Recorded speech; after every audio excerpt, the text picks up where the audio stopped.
What's it like to join a tidal wave mid-wave? I am daily pinch me. I get to be a part of this work. I'm so overwhelmed. I'm so like, oh Lord, what are you going to do with this? Hey, everybody, welcome back to the Follow2Lead Podcast, a Christian leaders podcast powered by EBEB Solutions, energy benefits for every business. Go to ebebsolutions.com today and learn how you can save real dollars with tax savings through energy rebates. It's money just sitting there for you. Go to ebebsolutions.com and tell them Tony sent you.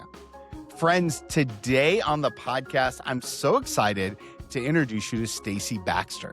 Stacey is the Senior Marketing and Growth Engagement Officer for The Chosen. That's right, the show that everybody is talking about in Christian media world. She actually works for a foundation called the Come and See Foundation, and she is driving donor growth and engagement. We talk about her walk with the Lord. We talk about making tough choices. She's been with them for about 11 months. And in that journey, they're on a mission to reach 1 billion people and 600 languages. We talk about all that and so much more. You're really going to appreciate her heart. It's soft and gentle, and you can hear her faith in the midst of it. Such a fun dialogue. So now here's a quick word from our partners in my conversation with Stacey Baxter.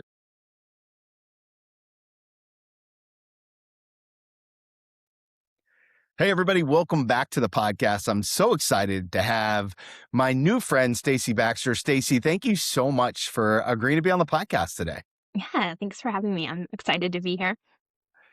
So you've done a lot of work. You've been the VP of operations. You are now currently the marketing director for Come and See. You've done a lot of things with a lot of people.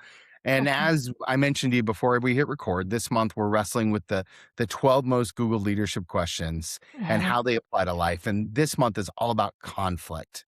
And so I'm curious, how would you recommend to maybe a new up and coming executive or entrepreneur who wants to stay rooted in their faith, but also needs to learn how to have the hard conversations? How has that manifested itself in your career? Yeah. Gosh, I've been doing this work for over 25 years. And the number of challenging, hard, crucial conversations I've found myself in over the years.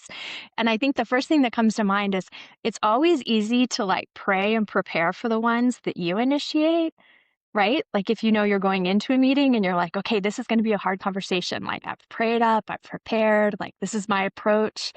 But often it's the ones you find yourself in the middle of when you're like, oh, wait, this is turning into something like I didn't anticipate. There's some emotion here. There's some feelings. There's, some background. And I think the second thing that comes to mind is it's a communication principle that my husband and I were taught in marriage early on, right? Like it's don't make a you statement, which is just a simple, basic, begin with empathy and think about the other person. And the second you say you, it automatically puts the other person on defense or in a reactive posture, because you're accusing the other person of something.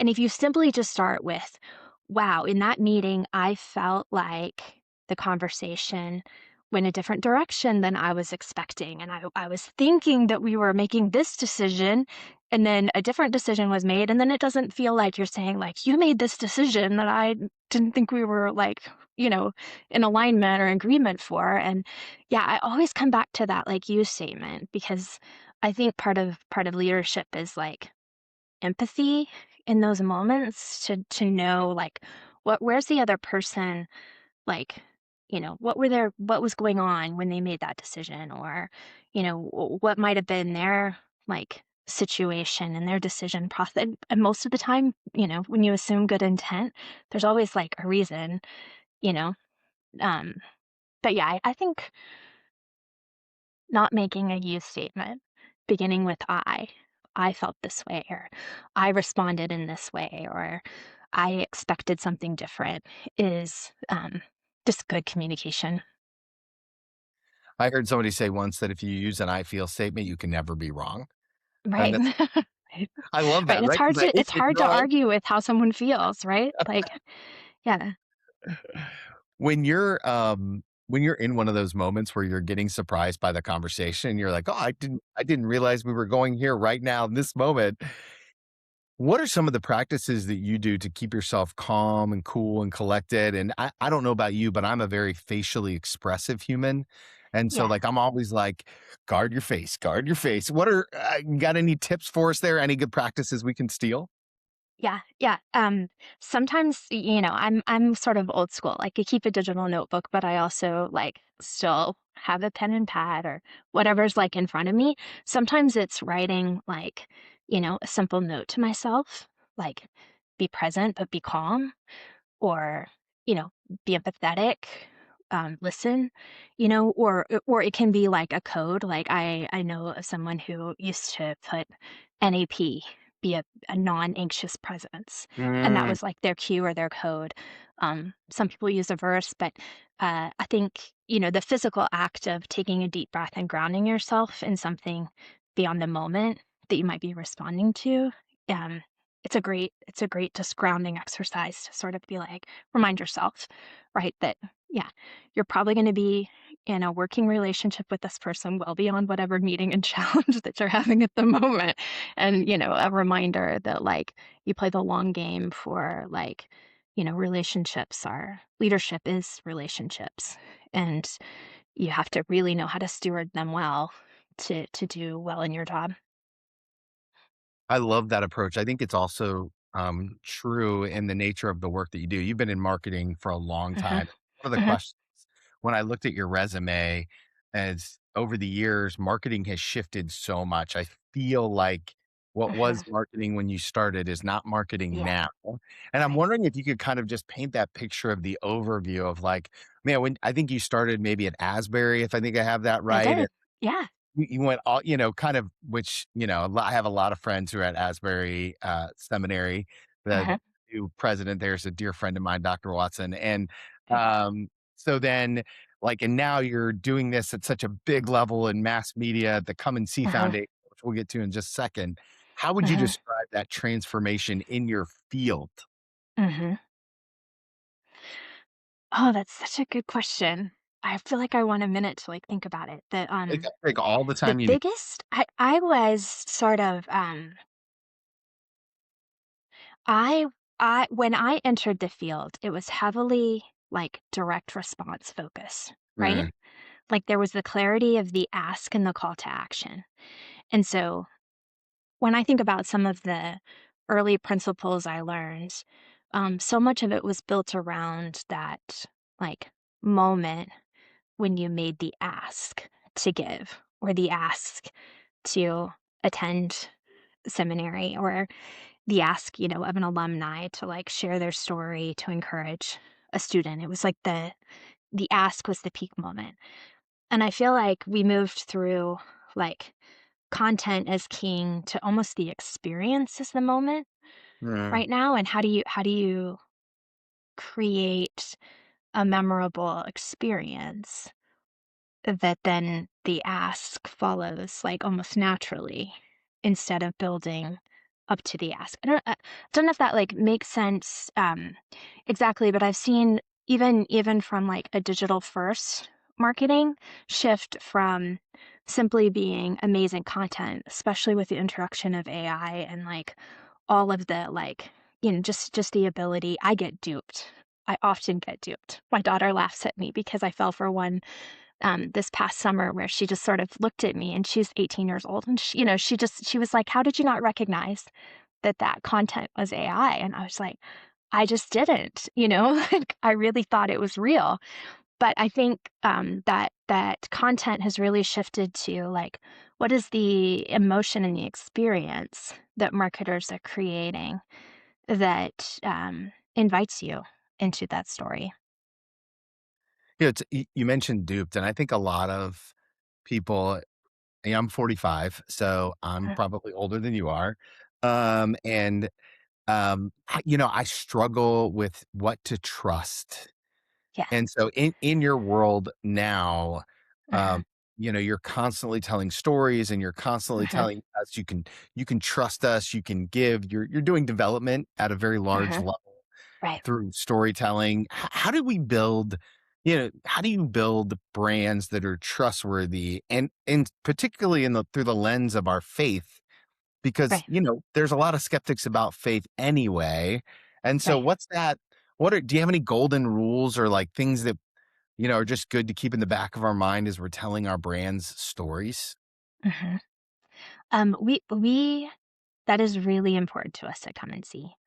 At Come and See, like telling the authentic story of Jesus in the series of The Chosen, like the authenticity of brand is like number one for us, right? Like, because when we're inviting people to encounter Jesus through exceptional biblical storytelling, um, the marketing has to be like not just winsome, but theologically correct too. So um, we do have a person on staff who kind of checks like, hey, are we on point with what we're saying? And I think, if you're not an organization or you don't have, you're not a leader with a team like that, um, I think taking a step back and reviewing your marketing copy through a theological lens is a good practice in our faith-based space where we're doing this kingdom work. It's worthy of another pass. Like, don't just look at grammar. Like, take a step back and look at it theologically too. Well, and I actually think, and me just brainstorming out loud, I think that if you were active in a local church and you Uh-huh. asked your pastor Uh-huh. to Right. review the copy, that he Right. or she would gladly do it, right? Like, they Oh, would take yeah. a look at it and say, Yeah. "Yes, absolutely." Because that would be, Yeah. first of all, as a pastor, that would be fun, right? Like, Right? Right? so You'd be like, "Oh, yeah, elders, deacons, like, yeah, people on, the pastoral parish committee, they'd love it," right? well, one of the things that's interesting as I was taking a look at your career is like you joined Come and See, which is the foundation that produces The Chosen, Uh-huh. about 11 months ago, based off Right. of kind of things that I was seeing. What's it like to join a tidal wave mid wave? Oh, I am daily, like, pinch me, I get to be a part of this work. I'm so overwhelmed. I'm so like, "Oh, Lord, what are you gonna do with this?" Like, the the month that I joined, we broke the Guinness record and dropped season 5 in the app for the world for free, right? I was just like, "This is my, like, job?" Um, I feel really blessed and grateful to be doing this work, and I do feel like, I can it's true with you know, most things. You can look back in your life and see the key parts of, lessons I learned at every job along the way that I'm daily practically applying to my work at Come and See. But I feel like this might be, you know, some of the most important work that I get to be a part of, a team and um, a ministry at a global scale that, like, yeah, tell my 13-year-old self that I get to do this job, and I'd be like, "Are you kidding?" Like, yeah, what a dream. What's What a interesting is gift. the vision for Come and See is so big. It's Mhm, 1 billion people, right? So the mhm, goal is reaching a right, billion people with the story of Jesus. right, Now, your role in that is senior director of marketing, growth, and engagement. right. I'm wondering if you could kind of paint a picture of like, is your measurable the 1 billion? How do you, what's your part of that pie? What's it look like? What do you get to do on a regular basis for Come and See that helps Yeah, push them towards that 1 billion number? yeah, yeah. Yes, it's a billion and it's 600 languages. The Chosen translated into 600 languages is a key Wow. part of our vision. So when I mentioned the Guinness World Record, the month that I joined, right, we had just broken it. We did it again in February. We're at 125 languages. That is that for a streaming series, 125 languages is the most any streaming series has ever like broken, which is inside like Come and See. It's kind of a funny joke because it's like, well, I guess we just keep breaking our own record until we get to 600, right? Because like we're not stopping till we get to 600. And so, yeah, my role in that right now is funding season 7. So I do a lot of the campaigns that ask for donations to hit the funding goal that we have for season 7. And we're about to begin fundraising for the film for season 7, which is about a $30 million campaign. Wow. So I do a lot of the cultivation, the engagement, the stewardship for the mass marketing audience to raise that revenue. And then another key part of my role is casting the long-term vision for that 600,000.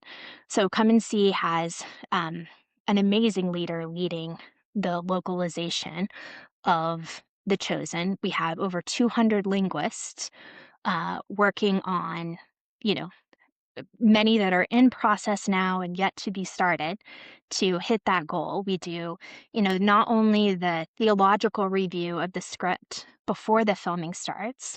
And if you go to the app, you can watch some of the biblical roundtables, which is like bonus extra content in the app where we have key figures talk through, a scene or a moment in the Bible that we've unpacked through a particular episode.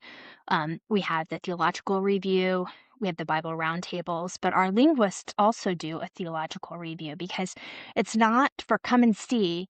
It's not enough to just say we translate it, right? It needs to be localized to a culture in addition to the language. And so we have linguists and specialists all around the world to ensure before we, hit the studio to start recording the sub or the dub or any of that work, that the words are actually also culturally, contextually, like for that individual who will be like hearing about Jesus perhaps for the first time. Mm. So the bigger vision for Come and See to get to that billion has so much to do with not just, creating all 7 seasons, but translating all 7 seasons and the work to ensure the funding that we make it to the 600, which we're gonna do.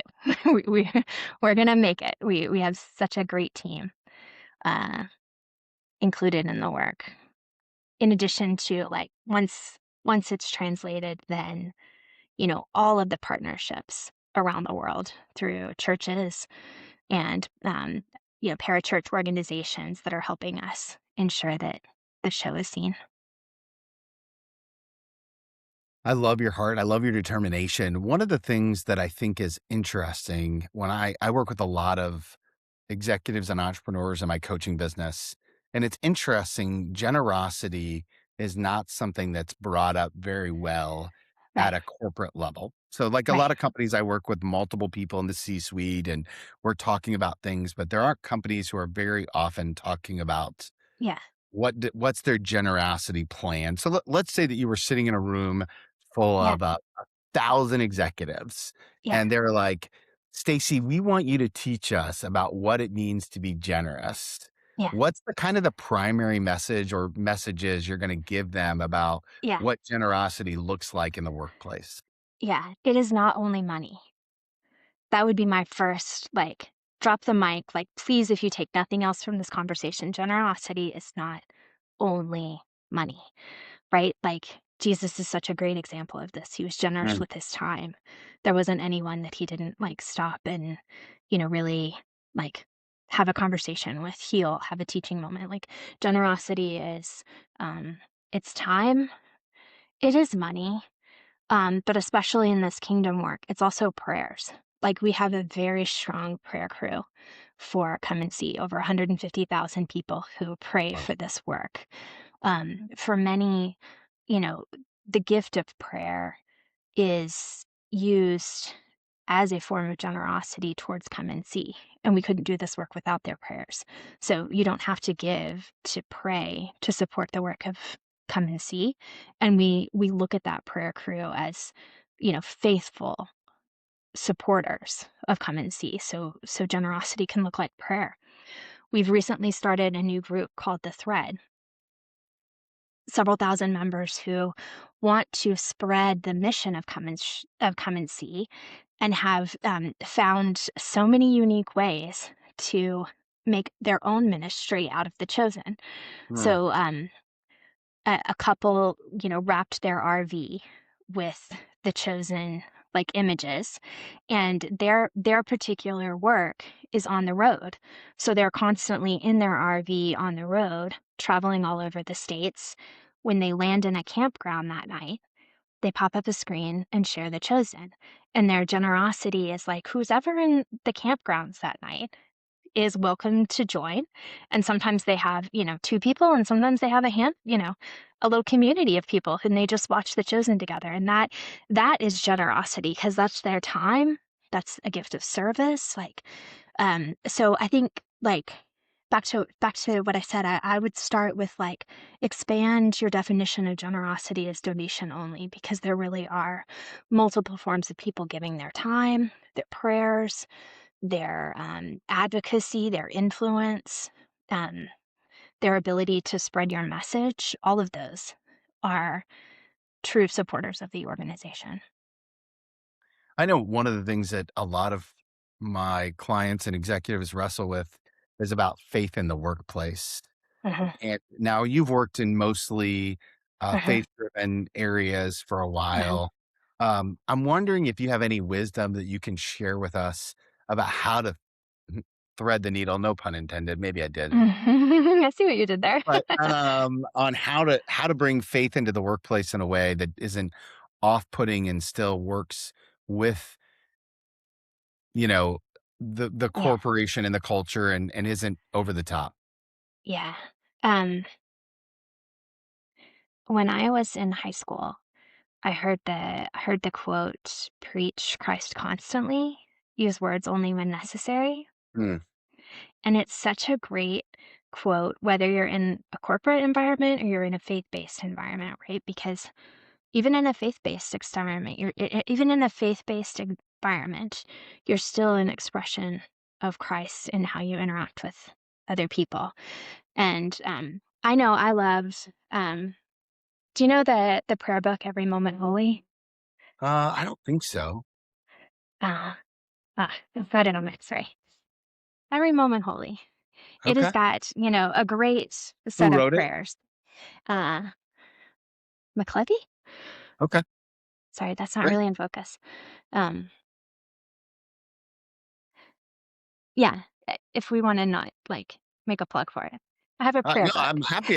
And a Listen, prayer if it's working, a prayer book I love yeah, to I put have as a many prayer book, and resources it out in the has a world as possible. great, like, Yeah, opening, a daily prayer for, laborers in the work of the kingdom. mm, And one of my favorite lines in that prayer is, um, may the truest expression of my belief in Christ be the overflow and the outcome of how I interact with people who I work with on a daily basis. Um, and I think it's a beautiful echo of that quote, right? Like, in a faith-based work environment, or in a corporate one that's not faith-based, like, I hope people experience, like, the grace of Jesus when they interact with me. And um, yeah, it's kind of a quiet prayer every day that that's how I show up. one of the interesting things about you is I was kind of like scrolling your LinkedIn feed and learning as much as I can about your journey is, you've when you left your last place of employment, it almost seemed like a sending out versus just a "I'm leaving" kind of Uh-huh. post. Like, there was some real appreciation in your words. There was Yeah, kind of a heartfelt goodbye. yeah, And so it led me to wonder about how do you knew it was time to leave, even though you seem to love the people there so well?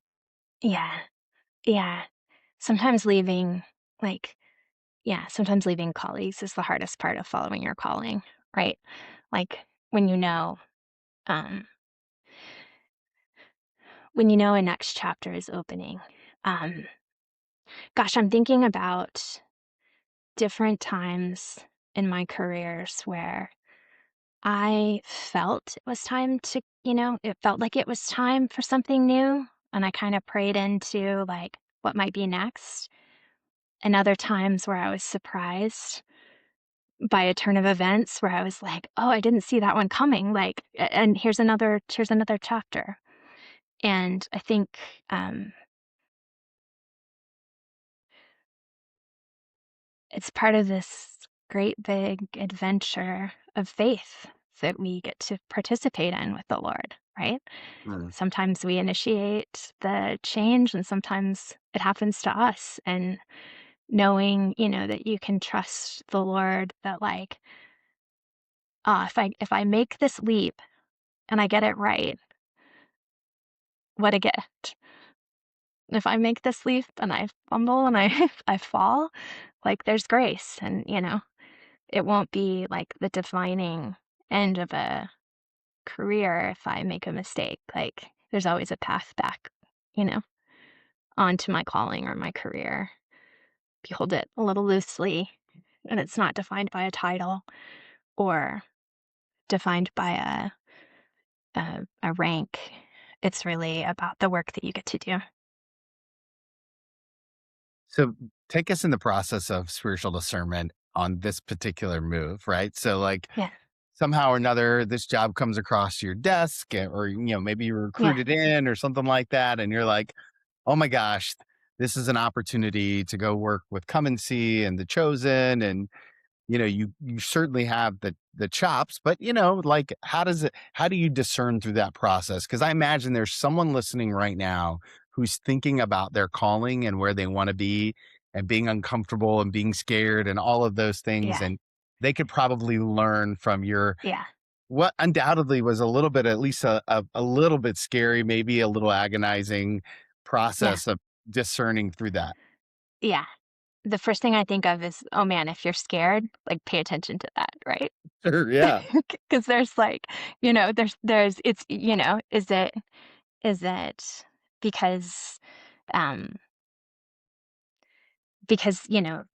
I had a change in title. So when I took this role, I did take a step down in my Hmm. title. And so for me, one of the initial wrestling was like, does that mean I have less influence or my work matters less?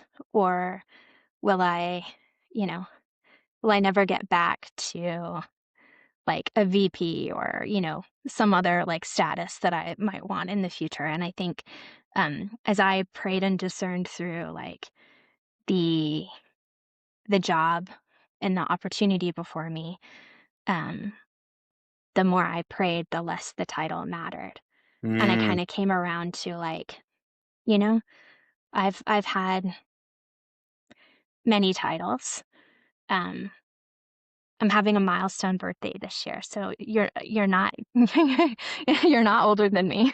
And I think about like the career and the time I have left, and um, I want to come and see through all 7 seasons, all 600 languages.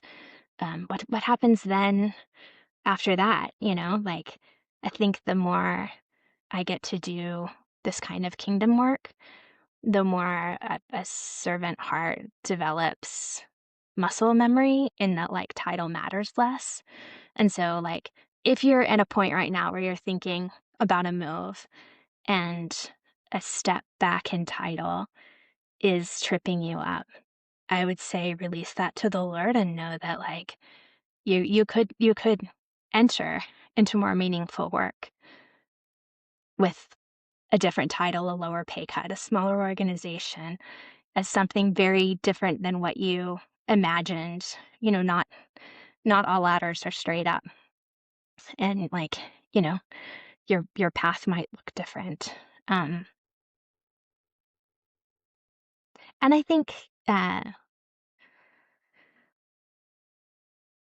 I think trust has a lot to do Mm. with the choice too, right?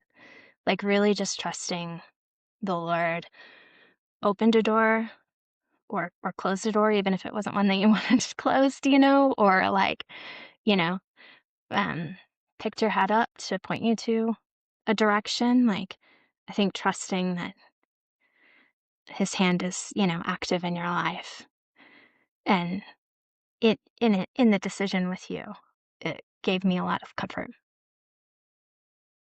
That's so good. I appreciate your intimacy with the Lord. One of the things that we say around here a lot is that if you aren't dedicated to your disciplines, you'll be destroyed by your distractions. Oh, that's good. Thank you. And I'm always curious when I hear somebody who has your kind of intimacy.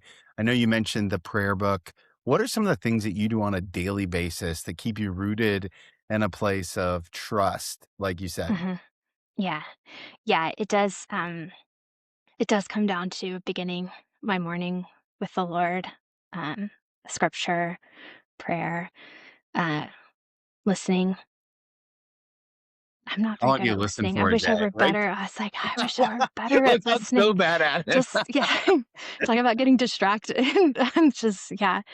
And then I think just committing the day, committing the day.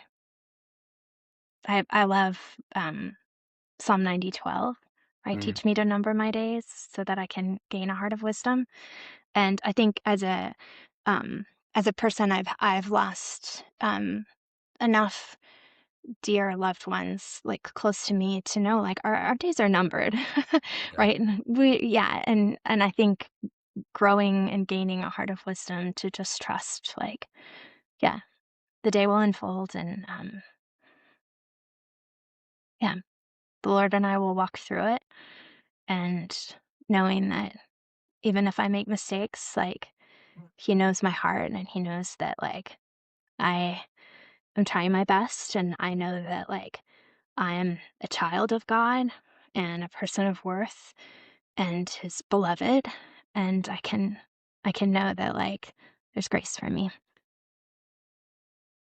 I appreciate that kind of feeling of grace. I think it's so important.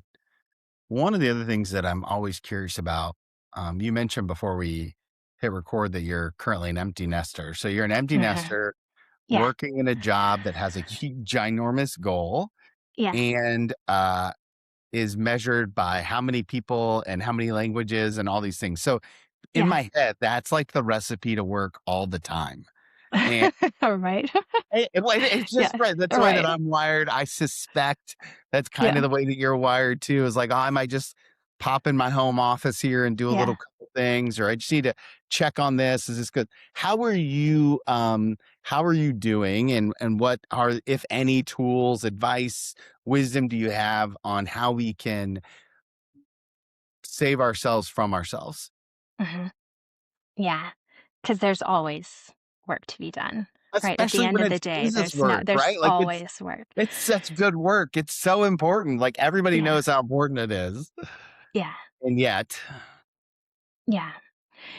It's funny, my husband and I, we've been married for 27 years, and, congratulations. That's a big deal. thank you. Yeah, we just celebrated this last week.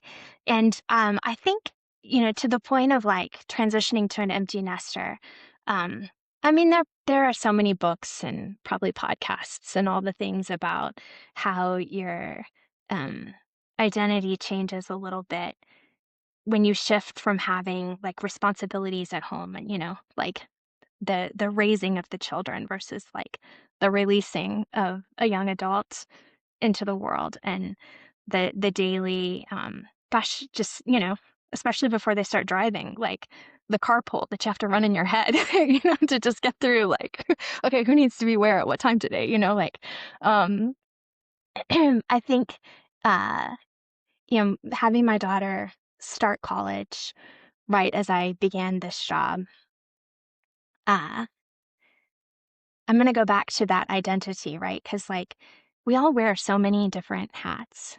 And there was a time in my life where I'm a pretty high achiever, and I'm pretty like personally driven and goal oriented. And I really wanted like the next, um, the next title, the next set of responsibility in my career.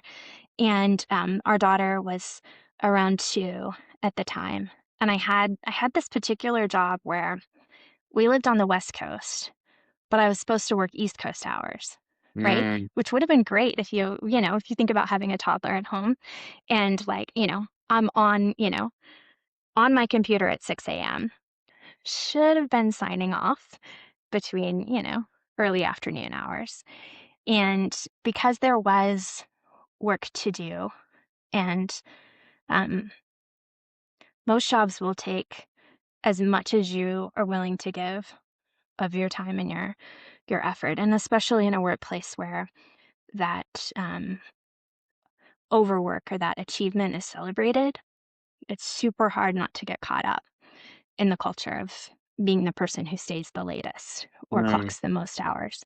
And at that time, I remember how our daughter would just get so excited. The afternoon, we would just like, when I did sign off, when I was supposed to, and we would just go to the park and swing, right? I mean, a 2-year-old toddler, like swinging in the park, right? I mean, best yeah. day ever. And, um,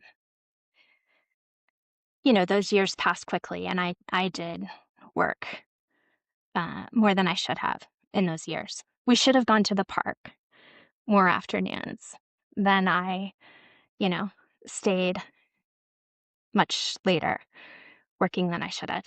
And for me, years later, I realized like, wow, with your children, you have these invisible milestones that just pass, right?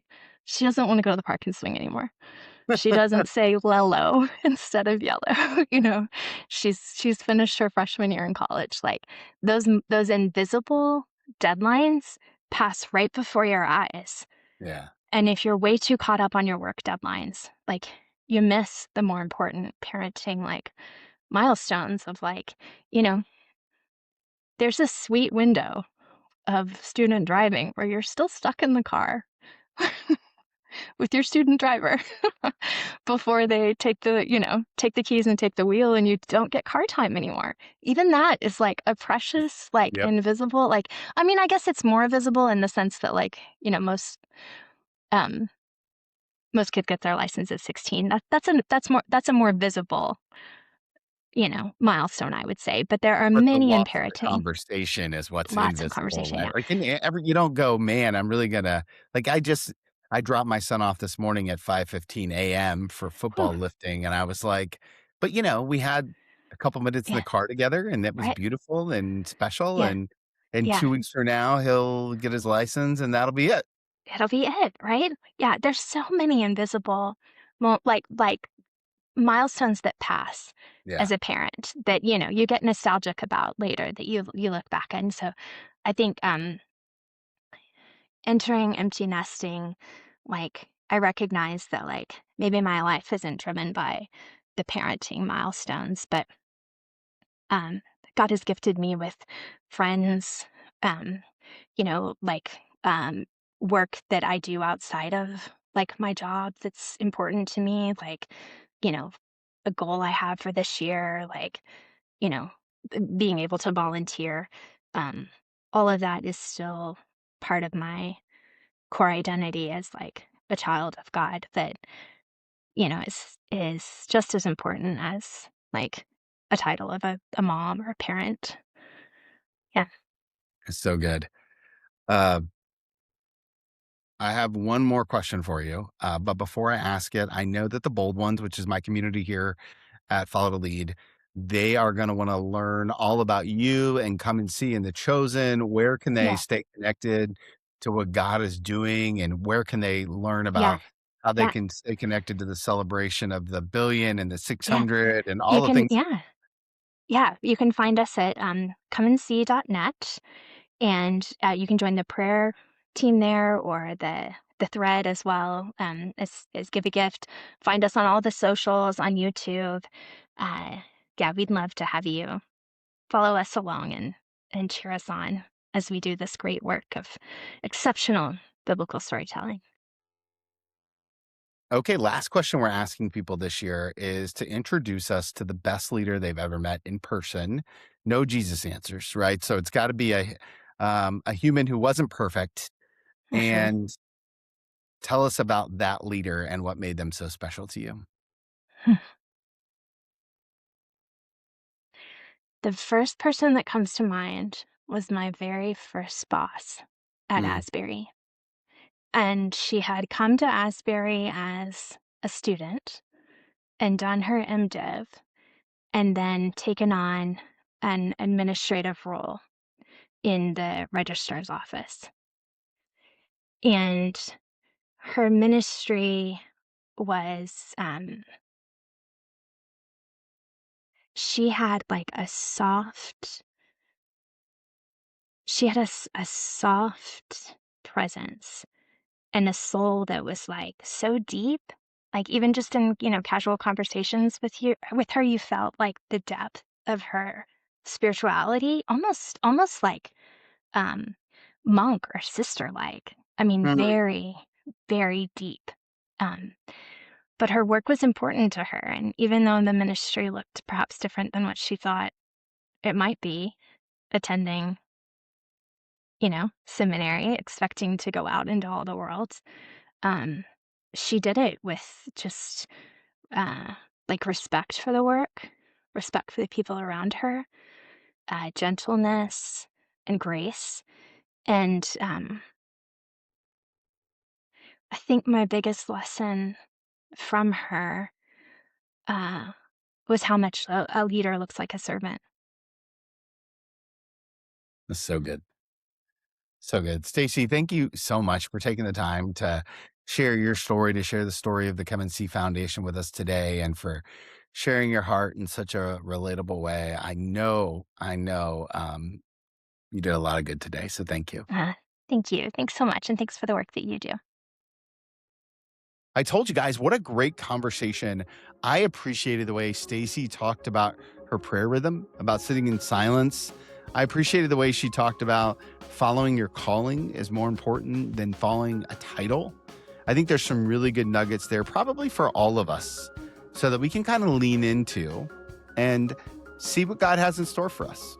My coaching question for you today is this: where is God calling you in this next season? Where is God calling you in this next season? I'd love to hear your feedback on the episode today. And if you want to talk about your answer to that coaching question, email me, tony@twmilt.com. Again, that's tony@twmilt.com. And remember, friends, if you want to follow Jesus, you must be willing to move.